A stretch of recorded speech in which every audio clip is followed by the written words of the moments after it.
முப்பெரும் விழா தகவல் அறியும் சட்டத்துறை சார்பாக மாநில துணைத் தலைவர் திரு ஜஸ்டின் அவர்கள் இந்த விழாவை ஏற்பாடு செய்திருக்கிறார். இந்த முப்பெரும் விழா என்னவென்றால் எதற்காக என்றால், இன்றைக்கு காங்கிரஸ் கட்சி ஆரம்பித்து 137 வருடங்கள் முடிந்து 138வது வருடத்தை கொண்டிருக்கின்றது. அதற்காகவும் நம் அருமை தலைவர் ராகுல் காந்தி அவர்கள் 100 நாள் தொடர்ந்து நடைபயணம் வெற்றிகரமாக மேற்கொண்டு இன்றைக்கு இந்திய தலைநகரத்தில் நடந்து கொண்டிருக்கின்றார். அதற்காகவும் 100 நாள் முடித்ததற்காகவும்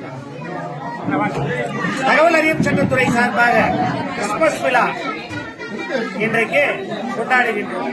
அதையும் கருத்தில் கொண்டு இந்த முப்பெரும் விழா கூட்டம் சிறப்பான கூட்டம் நடந்தது.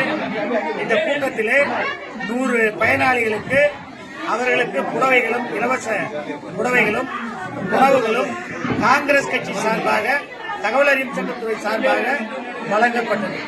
அது மட்டுமல்ல, வருகின்ற தேர்தலில் 2024 தகவல் அறியும் சட்டத்துறை சார்பாக இந்த பகுதியிலே 1 கோடி தாய்மார்களை காங்கிரஸ் கட்சியில் ஈர்க்கும் வண்ணம் நம் அருமை தலைவர் ராகுல் காந்தி விமன்ஸ் எம்பவர்மெண்ட், ராகுல் காந்தி மகளிர் மேம்பாட்டு திட்டம் தகவல் அறியும் சட்டத்துறை சார்பாக நாங்கள் இன்றைக்கு விதைத்துள்ளோம்.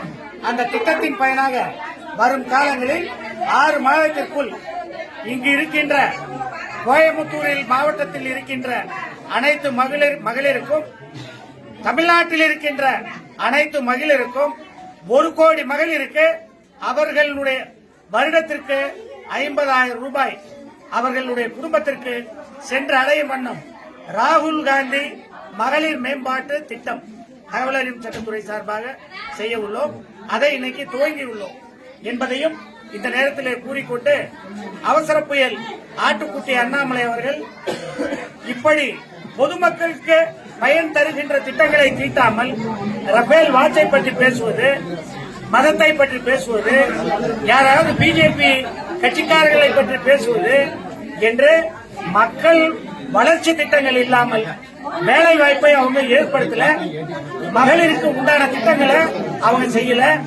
ஆகவே 50 லட்சம் இளைஞர்களுக்கு வேலை வாய்ப்பும் 1 கோடி மகளிர்